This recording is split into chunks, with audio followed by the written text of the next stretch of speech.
Znači, kurva. Tak, máme tady první dvě objednávky. Baked trout a salmon steak. Náhodou se mi tady jeden baked trout povaluje po zemi. Položím zde. Kde mám černý pepr? 5 gramů. Není problém. Tymián! Ne? Málo? Chceš víc? Tak tady máš dvojitou porci, píčo. Nazdar. Put into upper oven. Co je upper oven? Zalez tam, kurva. Ježišmarně se to vyklopilo celé s tím tymiánem. Zapadni tam a běž se vařit. A i s tímto! Tak. Stačí? Je tam. Akorát mimo. Na kolik kůzků? Na 4 kůzky? Tak pojď.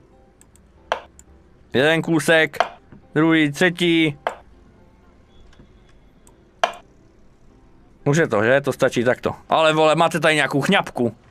Kurva, pálí! Pálí! Do piče!